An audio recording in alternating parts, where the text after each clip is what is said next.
Hi, it's Wednesday. It's 3 o'clock. Welcome to Together Unlocked and welcome to the first day of Making History, our Together 2020 Disability History Month Festival. Much more about that in a minute, but first some introductions and audio description. I'm Ju Gosling, also known as the artist Ju90. I'm artistic director of Together 2012, who are bringing you this show today. Together 2012 is led by disabled artists. We're based in the main London 2012 host borough of Newham, and we're creating a Paralympic cultural legacy. In more usual times, we run a morning programme in the week of creative workshops that are free for any disabled person who wants to come. We call those our clubs, and the clubs are now online and on the phone as part of our Join In From Home programme. So we're going to tell you a lot more about that too. With me in my East London studio, where she's been locked down since March, is our chair, the artist and campaigner, Julie Newman. But before we give you some audio description and a bit more introduction here, let's go over to the other end of our long-wheeled virtual sofa in the West Midlands for some introductions and audio description from the guys. Hi everyone, welcome to Wednesday's show. I'm Josh Surgeonator. I'm a PhD student and host of Together Unlocked. So a little bit of my audio description. I have mid to long length blonde hair that's kind of brushed over to one side, fairly cleanly shaven, and then I'm wearing it's actually dark blue, but it looks more black on the screen, t-shirt, and then in a circle kind of in the middle, it has 20 different kind of silhouettes of different sports, because it was a varsity t-shirt, which is a university kind of sports competition. So it has all of the different sports that was competed in a circle. Thank you, Josh. So, and good afternoon. Yes, welcome to Wednesday also from me. I am Robin Surgeonator, business director at 2012 and further co-host of Together TV. What do I look like today? Well, same as I did Monday, I'm afraid. Ever so slightly more wrinkly, perhaps. I have nice, shiny, silver grey hair, no rimmed black-armed glasses, blue eyes. Look, you can see. There you go. Maybe, hopefully. I'll shut up now a bit. I am wearing, you can just see the top of a black t-shirt. But over that, I'm wearing one of my winter jackets because it's been really cold here today. And it's a blue denim, but with sweatshirt sleeves and a sweatshirt hood. So it goes as part of my boy band image, obviously. I think there might be another word for people of our age, whatever the haircut, but we'll discuss that off air. So I'm Ju Gosling. I've got hennaed red hair in a short self-cut Corona crop. I've got a purple t-shirt on that says fabulous in white writing. That was actually in the Asda sale, and it's on sale to benefit a charity called Diversity Role Models, if anybody is doing clothes shopping online. I've got black plastic glasses with green eyes, olive skin, and silver coloured jewellery. Not quite visible on the screen as yet, but making his presence felt with the odd camera wobble is one of our animal co-hosts, a large, well, very large, fluffy black cat called Leonardo. He's just removed most of our papers from the show and is having another look to see if he can take all of the schedule down as well. So if you want to know more about the random animals that appear whenever they choose in our show, we all have them. They're on our pull down menu under the main Together Unlocked TV page on the website. You can find out about animal hosts, you can see things we've done like our songs, but most importantly, there's a highlights and links page which comes up first. And everything we discuss today, there will be a direct link to. And if it's a video, also another copy of the video will be on that website by, well, we usually say 5 o'clock, but we have a festival rehearsal today. But before I talk about the festival, Julie, who are you? What do you look like? I'm Julie Newman. I'm the chair of Together 2012. I'm pausing, finding words to describe my hair, which is growing and growing and growing and is uncut and unstyled, but definitely there. It's It golden. always looks much better when it's not showtime. It always. I think we can stick with the uns. We can have unruly and unkempt as well, if you like. Yeah, it's It's all right for you. You're the only one who managed to Yeah, sneak out absolutely. on the grounds that you're the person least likely to die. What did you do? But go and get a haircut. The rest of us have either had to take the dog clippers or have a Josh and Julie. Yeah, it's a Josh and Julie. Yeah, we're trendsetters, Josh. Let's look at it that way. I'm gold and silvered haired. I've got dark rimmed glasses. Today I wear a white T-shirt. Again, it's an Asda bargain. Other shops, I'm sure, are available. It's supporting the NHS, I understand, and I quite like the message, which is in rainbow-coloured letters. I'm trying desperately to read them. We're just as bad as brave, usual. kind, and strong. Brave, kind, strong, we've got this. And We've got yes, this, that's yes. sold for the NHS Together charities. So reasonably priced and for a good cause. That's the kind of shopping we like. Although, of course, regular viewers will know we never needed any of this fashion advice to keep things and wear them lots, because Robin and I have both had t-shirts on the show that are more than 20 years old. But you know, hey, no expense spared. It is the Together 2020 Disability History Month Festival. As of now, Hooray. we officially launch on this show, so I declare this festival open, and it will be running for the next 5 weeks. We have show nights on a Tuesday and a Thursday at 7 o'clock, and then we have family activities at 3 o'clock on Saturdays. The way it's going to work, or the way it is working, since it's now officially open, is you can book tickets for events on to watch on Zoom. And the advantage of that is you will be in the same sort of virtual space as the artist, and these will be interactive events, so you'll be able to ask questions and so on and so forth.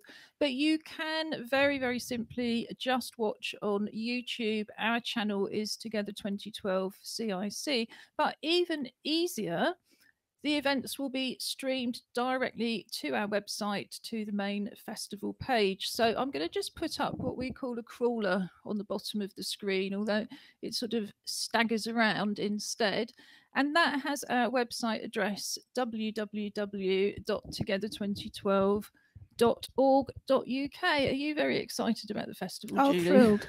I am actually. I love the festival each year. One of the things which is really exciting is how different each year is. I like the theme this year is making history, isn't it? Which I think is right. It is. We don't usually have a theme. We started as a one off festival for 2012. So that was the Together 2012 festival.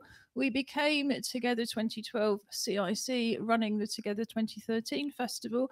And it's carried on like that. But we're making history this year as disabled people in so many ways that absolutely that seemed to be the correct title.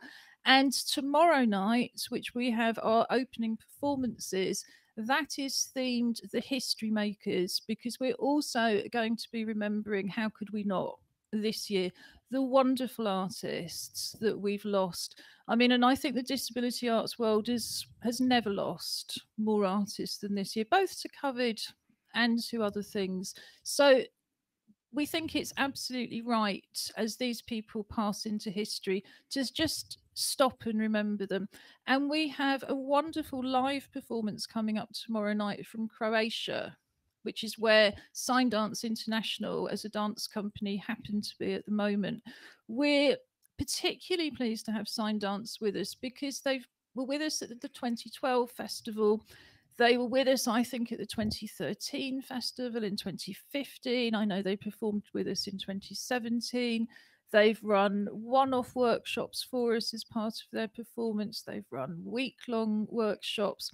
They've always been really powerful and really relevant.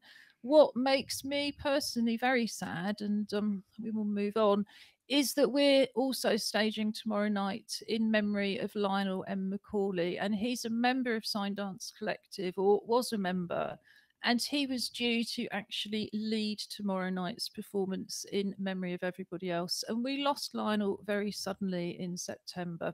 So it is going to be a solemn occasion, but also a joyous occasion, because these artists brought us so much joy, and all of us who've worked with them and who miss them, I think it will be a really good opportunity to just think about all of the positive things, and yeah, just really celebrate them. We also have a filmed cello performance by Joanne Cox. Again, Joanne is locally based and has performed at a number of the festivals. She headlined our live music night at Stratford Town Hall last year, and she's playing Sophie's Song, which is a very special song. Well, cello piece, but the cello most definitely sings. And that was written in memory of Sophie Partridge, who we lost in 2017. And in fact, as we move towards creating our own building, our studio theatre will be named after Sophie Partridge. So we really did want to get that into the show as well. Did you have anything you wanted to add? Because I have a short video to play otherwise. I think it's interesting and worth mentioning that this is the first year that the festival in its wholeness is virtual, in its entity is a virtual festival. And so I think actually it's creating a bit of history itself, isn't it? Yes, I mean, I think that was indeed one of the sort of other reasons we called it Making History. One of the companies associated with us and the festival who've been making history all year is our associate drama company, which is also a training company, Act Up Newham. And they've been creating content for this show every single week via Zoom. Again, having worked a lot with digital media, but never having worked virtually before. The project they're presenting for us, not next Tuesday, but the Tuesday after, which I believe is the 24th of November, is a project called I Am Tony. And they've created this project with a group called Los Inseparables in Chile. I managed to get that out right for the first time. So they have made a short film for us this week, just to tell you a little bit more and to encourage you either to book the show or just to put it in your diary and watch it easily on the website. Hello, ladies and gentlemen. We want to invite you to act as premiere show of I'm Tony. I am Tony. Tuesday, 24 November, 7 o'clock. Come and watch the film. We will tell you how we made the film. We would tell you all about Tony. I tell Chile people meet.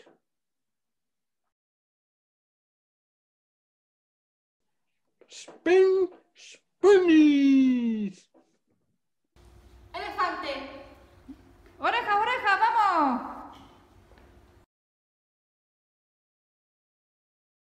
I'll tell you about posing with each other while we were standing still. We were sending pictures to the Chilean people. We were sending them on the computer. We were sending them scripts and lines. If you come to our premiere show on the 24th, I will show you how we created their main character and the story of their life. His name was Tony, and before we create the film, we had to plan who he was as a character. I'll tell you about the paintings we all made and the character Tony. When you come to our tenure, I will be the one that tell you I really what a clean Spanish for us. But I really needed to learn some new skill and try something new. I'm going to tell you about editing. In editing, we have to be very careful and specific in choosing the best shots for the film. See you. See you there. See you there. there.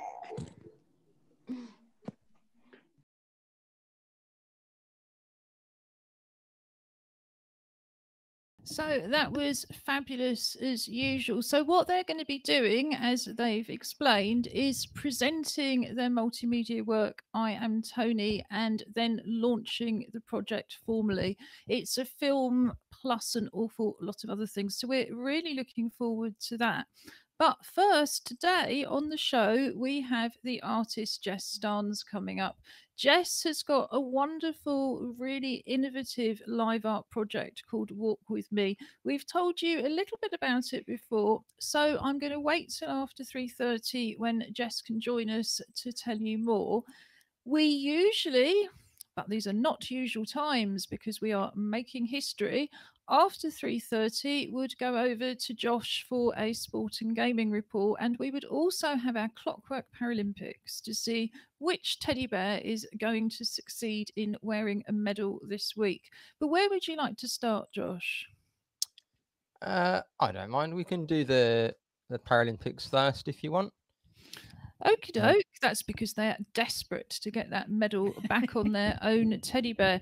So, taking part in the Clockwork, well, representing London 2012 in the Clockwork Paralympics medal ceremony will be Nigel. Nigel is a homemade blue bear, a little bit elderly. Well, he's over 40, so it's not surprising he looks just a little bit scruffy, but he's made of pale blue with a white face, and he's wearing a cat's collar with eyes on it. Who's competing for Birmingham 2022? Yeah, and we have a crossbreed, I think. This is Tigger Bear. So this is a small bear, but it has the kind of markings of a Winnie the Pooh type tiger.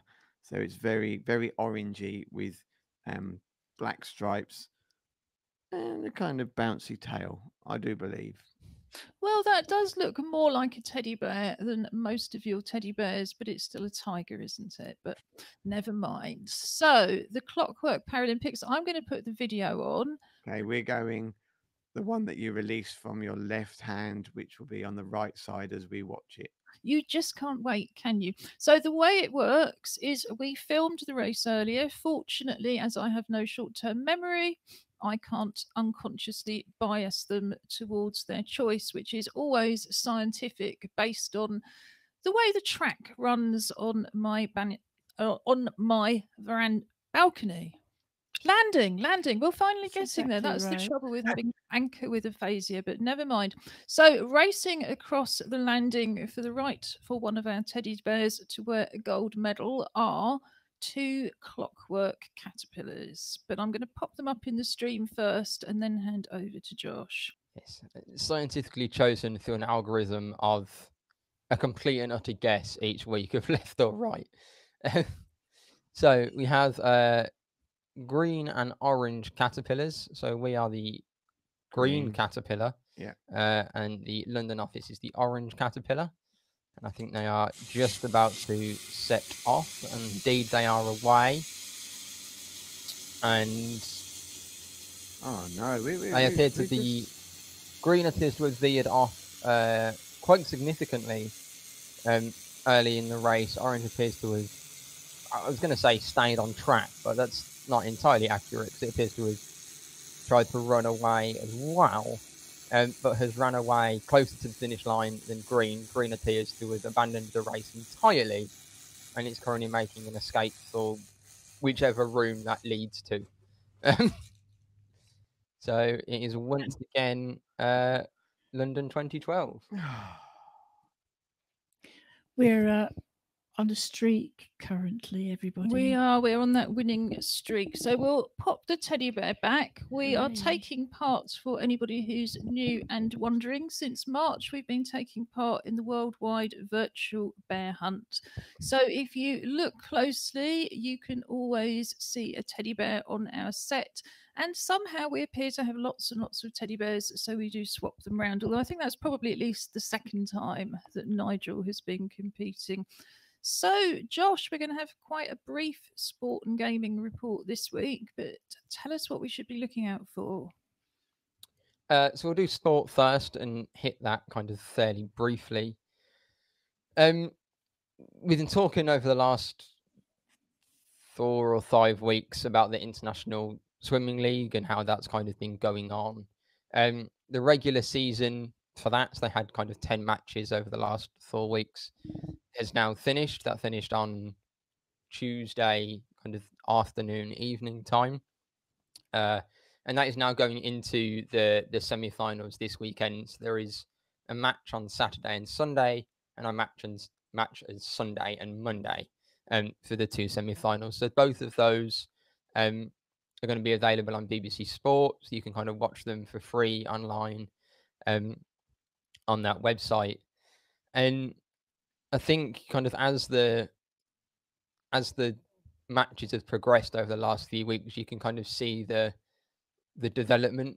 Even, you know, it's the second year running it, but they've kind of brought more and more things in to make it more accessible. But also, aside from being kind of a good spectacle and some really, really good swimming and kind of sport, I think what it's shown quite well is that they've been in this bubble for, like I said, kind of, I think 5 or 6 weeks. I think they got there slightly before. There's been no issues with any outbreaks. Everybody's tested in. They've had super strict kind of guidelines and policies that have all been published. They've been super transparent about how they're running it. And I think it kind of gives a little bit of hope that there may be light for sport somewhere kind of next year if it is ran safely and securely and properly, which they've kind of shown with this that it can be. And there's kind of 300 and something athletes plus staff and event people, and then all of the media and that, and you know, it's a huge amount of people that they've got in one place. But yeah, it just shows that it can be done safely, which is very encouraging. It always seems to be easier for sports people for some reason than politicians, but I'll leave it there. Yeah, I'll leave that one. And then the other one was just because of time, was talking about gaming. It's something that I've been playing bits and pieces of over the last kind of week, when able to grab chance, is apps that are on the Apple Arcade. If anyone that has an iPhone, you will have, I'm not entirely sure when they released it, I think it was last year, something called Apple Arcade, which is the subscription. It's $4.99 a month. Oh, that's why I've never heard of it. And it was something that they kind of announced it, and I went, oh, that looks interesting. I don't really want to spend another $5. You know, I've got all the other things of paying for Netflix and things, and I just never. I kept seeing games. I was like, oh, that looks really good. It's an Apple Arcade game. Oh well. And then when I got my new phone, it came with 3 months free of Apple Arcade. So I thought, well, I'll put it in and I'll kind of see if it's worth the $4.99. So I've been playing a few of the different games, and actually I've been really enjoying it. And I think one of the reasons is because it has that kind of $4.99 barrier, I guess, kind of paywall. It means you don't have kind of adverts and things in the games, but then also it's created by Apple a little bit more. So rather than it just being on the App Store and, you know, there's 4 million versions of knockoffs of Bejeweled, of, you know, whatever, something Crush, you know, and there's whatever different versions you can think of, and they're all kind of the same game. they're actually much more kind of self-contained, well put together, kind of proper games. So the two that I've played most of, this one's called Marble It Up, which I can't remember the name of the original one, but basically you control a marble and you have to kind of get around levels and jump up and down things, which is good fun. And then the other one is something called Assemble, which is a fairly short game, and you play as a repair woman, kind of handy repair woman, and you fix kind of cameras and record players and things like that. But the whole game is this kind of beautiful, artistic kind of oil painting almost in the story, but it's all voice acted. It's probably an hour, maybe hour and a half, if you kind of sat down and just went through it all in one go. But it's this lovely kind of self-contained story, and it's a really uplifting story. But yeah, you don't have to kind of sit through ads every 15 seconds and just play the same thing. You know, it is a progression. And I suppose as well, you know, if you're going to spend all that money on an iPhone, it's an awful lot cheaper to subscribe to the arcade than it is to go and buy an Xbox. You know, we've been talking about the Xboxes and the PlayStations and whether to always get the last model and not the newest model and so on and so forth. But yeah, I had no idea. I'd never even noticed the adverts. I don't know. I think I might try free. If they offer a free trial at some point, then I would definitely try it for free. I think it's time we just stopped for a moment to take a little walk in nature with Merlo, the assistance dog. Since March, we've been having virtual nature watch, where an assistance dog shows those of us who are shielding what the outside world looks like. We went round and round and then, in fact, stopped going round, and she just stood there, my backyard, with Julie's assistance dog, Precious. So when Stara and Hannah from Act Up Newham escaped from their much smaller first floor flat with just a balcony into Norfolk, we've been very happy to join them for a walk. So I'm going to stick that on, and Julie's going to do some audio description. So we're starting off with the camera set at an angle so you can see Merlot's head. He's a black lab.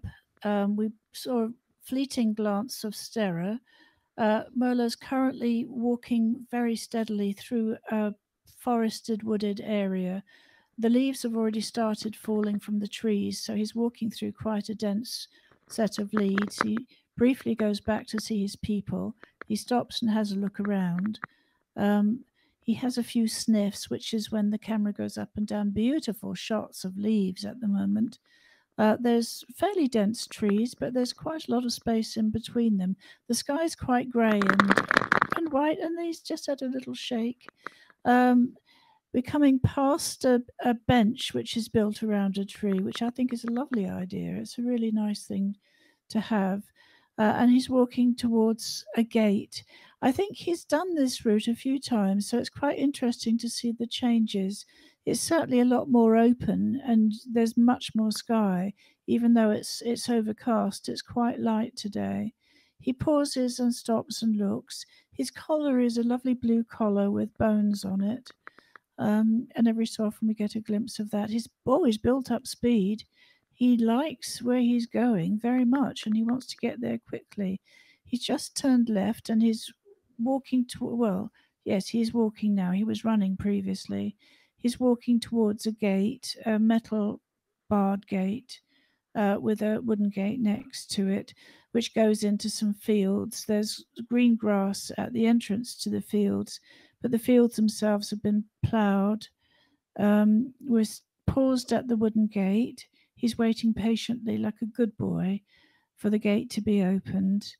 And there's a padlock on it with a key, so it's obviously not for everybody to go through.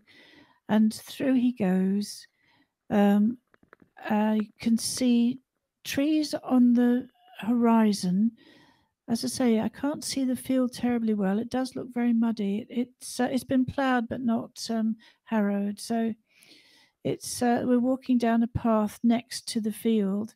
It's not as muddy as it has been, and he's paused and is coming back again, I think. Yes, he's coming back to his people, Hannah and Stera. That's lovely, though, isn't it? Nice to see the outside world. It is, and if anybody wants to take that walk with Merlot again, but without the audio description, well, you can see it on the recording of the show with the audio description. We enhance the audio, we tweak things a little bit, and then we put a recording up in the evening. The captions take about another probably 12 hours overnight to load. So if you want to see the recording with enhanced audio and captions, then the best time to see it is tomorrow. So I'm just going to put a short film on about our Joining from Home programme. And then on the subject of walks, we will be joined by the artist Jess Starnes to officially launch the very first event of our festival. So just now, this is how you can join in from home. Together 2012 is running a Join In From Home programme from our website, together2012.org.uk. Click on the link at the top of the page, Join In From Home, to go straight to the main page where you have a wide range of accessible, inclusive creative activities, mostly using things that you would already have at home. At the top of the page and throughout the pages, you will also see videos in British Sign Language to translate the site for deaf people. These videos can also be useful if you have difficulties reading and you simply want to hear more of the content. The Join In From Home programme is based on the activities that we would usually be running in East London. All of our activities can be enjoyed by families at home, but we also have some of our favourite activities here from our family activity days, which we usually hold in the school holidays. Card making with pens, stickers and paper is also popular. You can show someone you're thinking of them by making them a special card, and if it can't be delivered safely, then send a photograph with a personal message or keep it till later. Here we have instructions for making a sock puppet, a storage jar or night light, or a lunchbox or storage box, all of which are really popular with our family activity days, and you can click on each of these links to get full instructions. So with the sock puppet, for example, you have lots of instructions with photographs to show you exactly what to do. Same with the storage jar.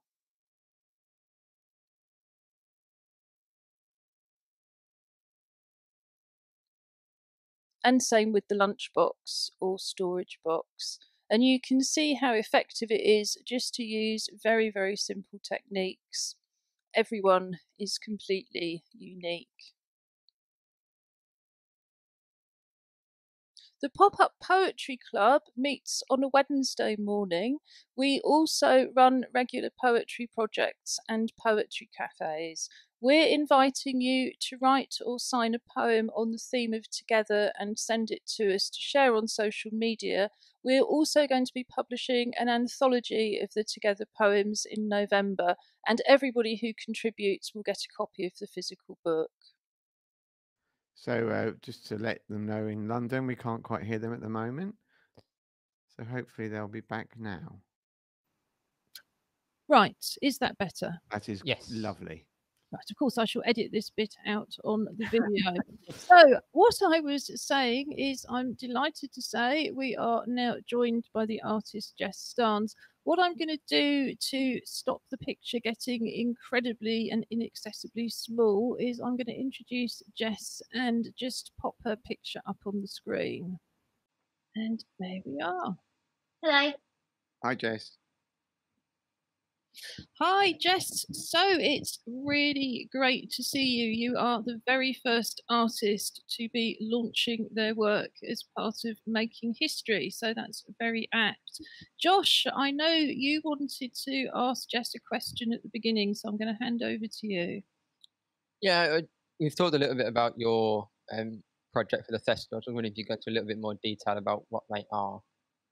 Okay, so I'm looking for participants to go on virtual walks with So what I mean by virtual walk is we'll use Zoom and Google Street View, so Google Maps, if you might have seen on Google Maps before, there's a little like yellow orange person that you can put down onto the map, and then you can see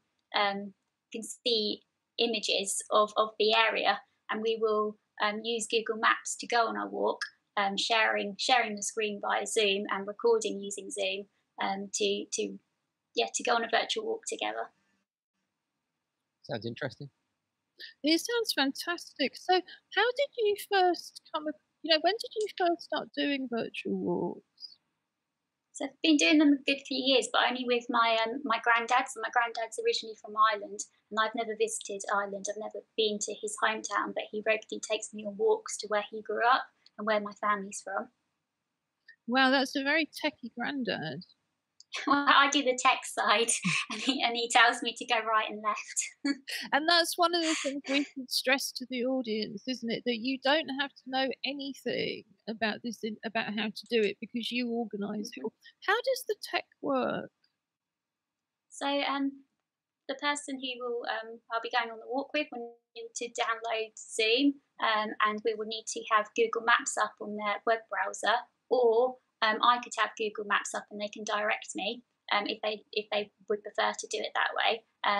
So we would either one of us would share our screen with Google Maps, and we would click on the screen where the direction that we want to go in.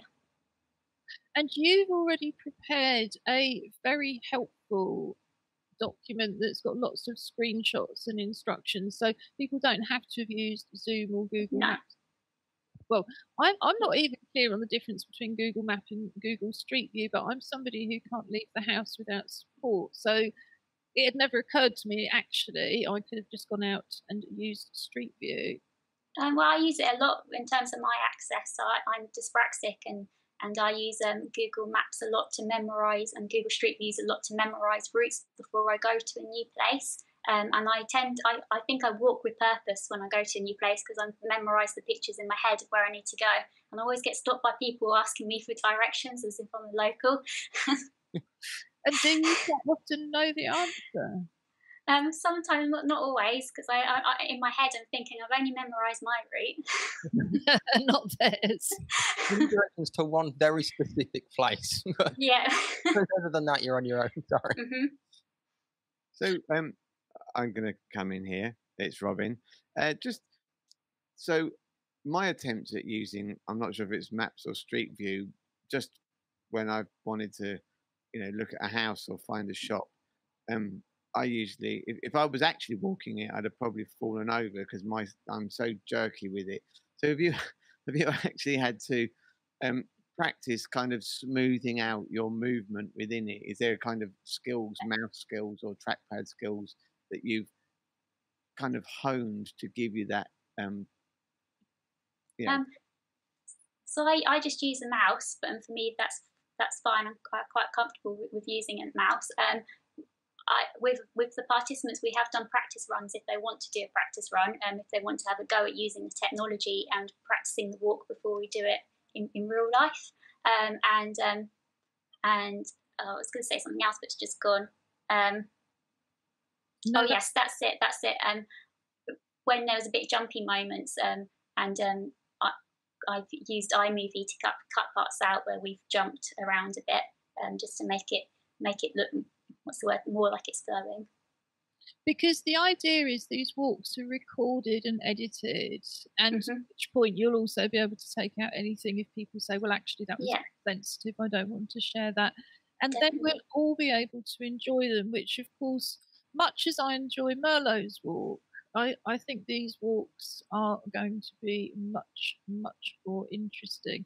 Julie, you've put yourself forward if there's space to go for a walk, haven't you? So do you want to tell us a bit more about that, you and Jess? Sure, yeah. I mean, I contacted Jess because I've been really interested in your project, Jess, from when I first found out about it.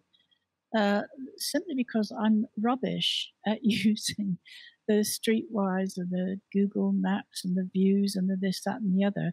I can identify an area, but I don't seem to be able to move from the spot at which I open the app. So I'm very impressed, and we'll really be looking forward to seeing how we can move around.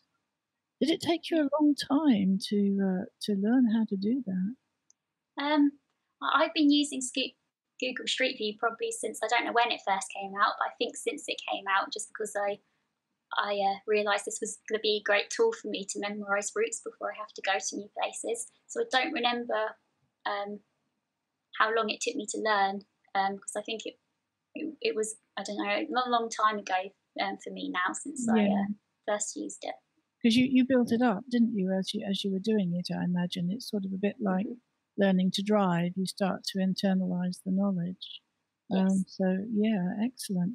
We've had a live chat comment come in from Blake Jarrett Gibbons, and he says, I've been using Komoot to help me learn my routes. That's KOMMOT for our live caption service. And Blake says he loves the use of technology. I think that's the thing, isn't it? When mainstream technology helps people access things better, it always seems to be more successful than the kind of string of special apps and things that were being developed, particularly for people who are blind and visually impaired. But again, I think people find the basic maps apps and Street View and so on more useful now. I've not heard of Komoot before. I have to Google what that one is. Yes, or Blake, if you're able to put that on the chat, we would love to know as well, because no, I don't know it either. So where will you be going for your walk, Julie? Well, we're crossing the Atlantic, aren't we, Jess? We're heading off to North America, to Virginia, to a small city called Lynchburg. My family and I were immigrants. We immigrated to Canada and then immigrated down to the States. Sort of like post-war. My dad went on ahead and got a job, and in the way of most immigrants, we followed on. And it was very interesting. We were in the 50s and 60s, coming into the 60s, and moving down south during segregation. So we were around, all around us. Was the civil rights marches, and the civil rights movement was very, very active. And the school where I went to high school in Lynchburg was one of the first in Virginia to desegregate. And in my year, we had two, a boy and a girl, black students coming across from Dunbar High School, which was the black students, into a school of 2,500. So I can't remember a lot of the details. I'll confess. I've been quite significantly ill subsequent to that, but at the time, it's one of the few things I do remember. And I mean, from my very selfish perspective, I've heard your stories of growing up in North America for 20 years, but I have no concepts, of what it looks like today, let alone decades ago. So I'm going to be watching the recording with bated breath. And I mean, it's such an amazing kind of time. I know it's also quite painful. It doesn't have to be a difficult place, does it, Jess? I mean, lots of people will just say, this is my favourite spot, and I'm prepared to share it, given that we're all desperate for something a bit different and a bit lovely. But it doesn't have to be, all fluffy and comfortable. If you want to do a walk that's a bit more challenging, to show people what things are like, perhaps in a country you've travelled to or your country of origin, it could be a wonderful little oasis in the middle of Newham, that none of us actually know about. Can I just be clear? Sorry, excuse me. I'm squeaking a bit today. I don't think this is particularly painful for me.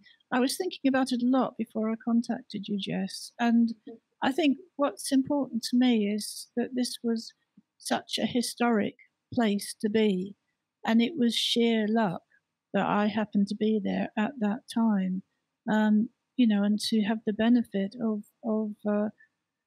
moving alongside other people for their story.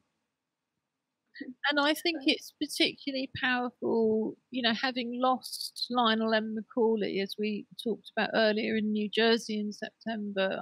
I think to sort of go back and look at some of these issues in the light of today and the light of Black Lives Matter.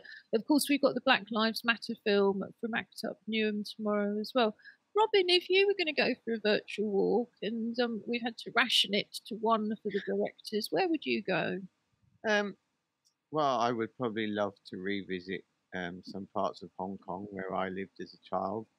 You know, I have probably extremely rose-tinted memories of many days spent on beaches and Chinese marketplaces that were the most. I mean, every time you see them on a film, you know, the Far East, they don't seem to have lost any of their flourish and colour. But yeah, I think, you know, somewhere like that. I mean, the only other place that I've got a kind of real emotional instant memory of was when I competed in Seoul in the Paralympics. Just like in London, there was Olympic Park. Seoul had an Olympic Park, and dotted throughout the park were a series of sculptures that were commissioned specifically to go into the Olympic Park. But you know, being kind of Oriental based, they're much more kind of metaphorical and meaningful than perhaps some of the statues that we have. And I did, you know, and that was kind of my place to prepare mentally before going into an Olympic final, was to go through, you know, wander amongst the statues in the park. So I think, yeah, the Korean, if assuming it's still there, the Olympic Park in Seoul. I mean, one of the things we hope is that Jess's project is going to inspire lots of people to think about how to do these things. The how-to guide will be up on the events page as part of our website, and I'm just going to pop that address up again, but it's www.together2012.org.uk, and practically the first thing you will get to on the menu is Making History Together, the 2020 Disability History Month Festival. I mean, Jess has really made things incredibly easy and straightforward to understand. And of course, she's also able, aren't you, Jess, to be able to do email and phone support if that's what it takes. Yes. You know, so if somebody feels really nervous or anxious about it. There's another live chat comment here. So there's Pamela Hillier is volunteering. She says the virtual walks sound great and would love to revisit childhood memories. Thanks, Jess. So we'll pass those details on and you can explore that with Pamela after the show. Yeah, sure. Did you have more questions for Jess? We've all been talking. I get, I mean, is there a limitation? I mean, is it only where Google have driven, or is it all satellite based, or how have they, do you know how they've built up the images? Well, there's certain places you can't go. Certain places are restricted where they don't want images of the area. So we do, one of the things is to test out that you can go to a place before we do the walk. And I think, because I've seen it before, it's like well, I don't know how much is satellite and how much is car, but I've definitely seen the car driven down roads before where they've been taking images of the area. Yes, I think once they could use satellites as well, it all got very interesting. It was only when we were on holiday for a week in Wiltshire, and we kept driving up to military bases that didn't appear on the map and thinking, how did we get here? And then go, oh, I see they don't exist on the map, but of course they do with satellite. But again, Jess, you're able, aren't you? And that's part of it, is that if somebody starts off by just corresponding with you, you will do that research, because you weren't sure till Jess had researched it, were you? Whether the school was still there, whether, you know, what was filmed, what wasn't. So fortunately, we have Super Street View. Jess Starnes will be doing all of that. So yes, don't let that put you off. I'd actually asked Josh, because I said we were all talking and not letting the students speak, whether he'd got any more questions. But I think that was a good question, Robin. Yeah, no, I think Google Street View has got most of the inhabited world covered anyway.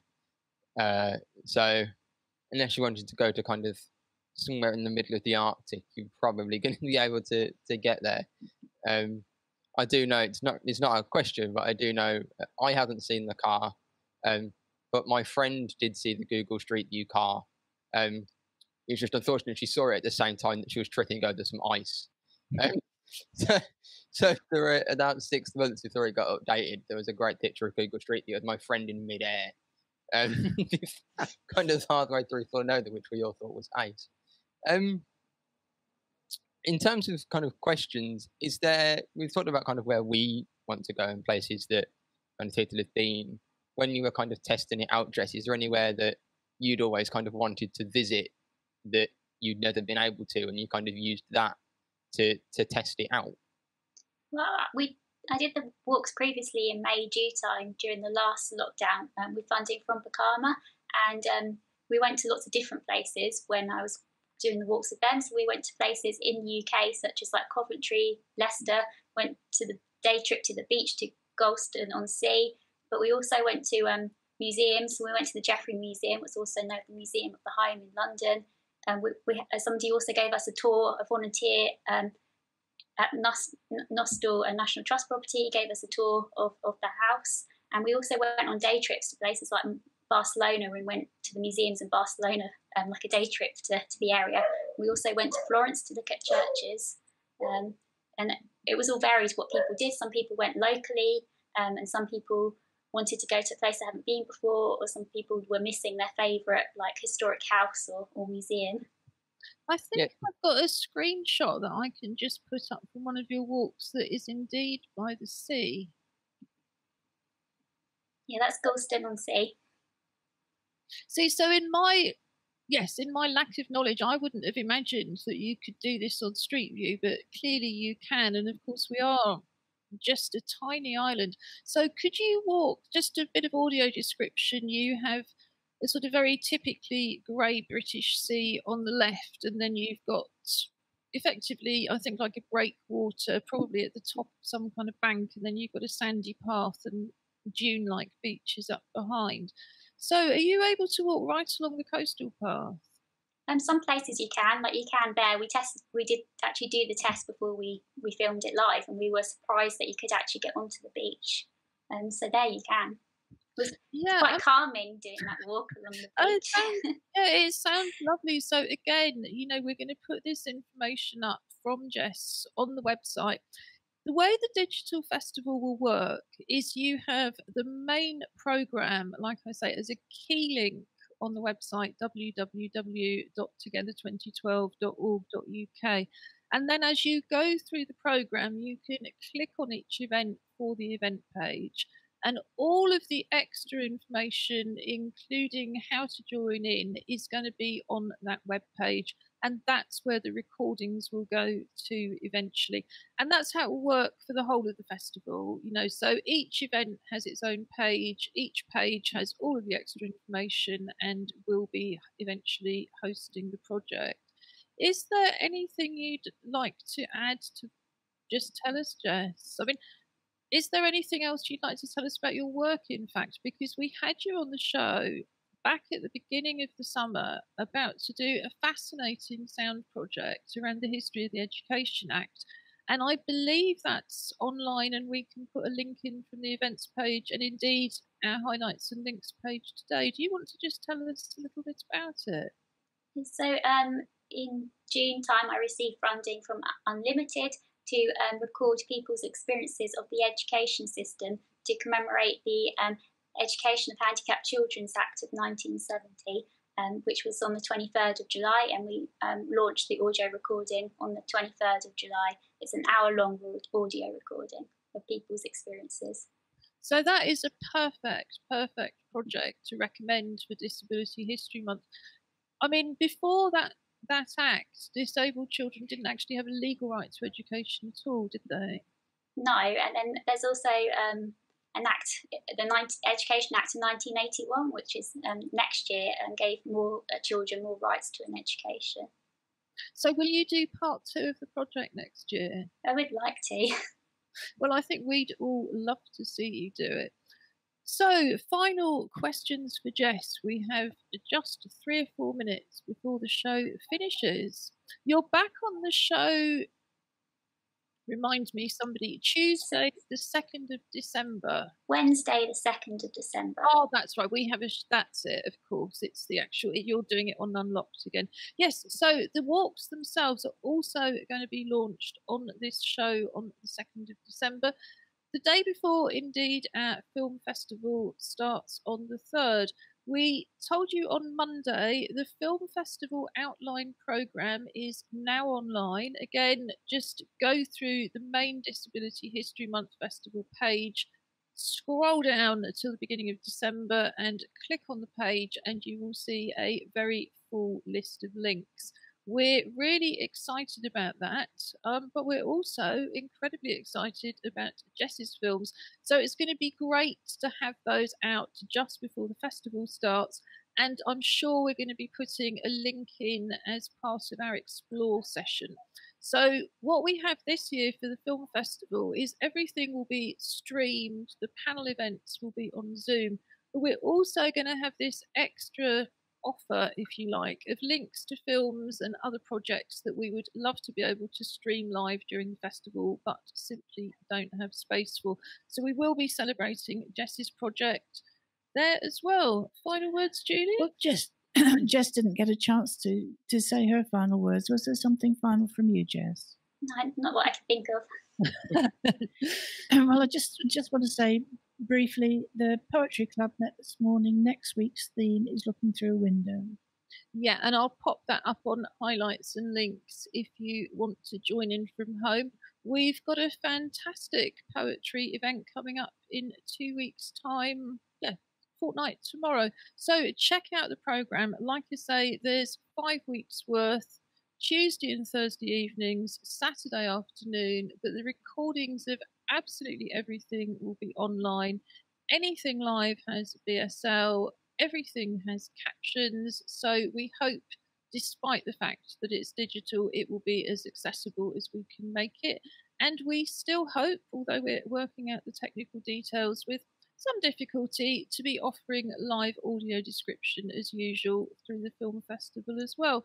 So I just want to say a massive thank you, Jess. You came forward and proposed this project in April. We've been really looking forward to it ever since, and we're just thrilled that it's the first thing and you're the first artist as part of our Making History Festival. So thank you for making history together with us. Well, thank you. Thanks, Jess. Thanks, Jess. And so, coming up on Friday, we're going to be talking about Julia Collar's Strings and Things, which is the project we'll be launching for families on Saturday afternoon. But before that, of course, we have the opening performances tomorrow night. You can watch them on YouTube, either on the website, through the main festival page, or on YouTube, Together 2012 CIC, or you can go onto the website now, book tickets and join us on Zoom. The virtual doors open at 6:30 and the event starts straight at 7 o'clock. So it's goodbye from us. Goodbye from the West Midlands. Yeah, I just want to actually very quickly to say, remembering that today is the 11th of November, so is Remembrance Day. And whilst we might be experiencing certain lacks of freedom at the moment, we must remember that all of those that actually gave us the real freedoms that we have. And on that note, I'll say goodbye. Thank you for that, Robin. And thank you again, Jess. And that's goodbye from all of us. Stay home, stay creative, and stay well.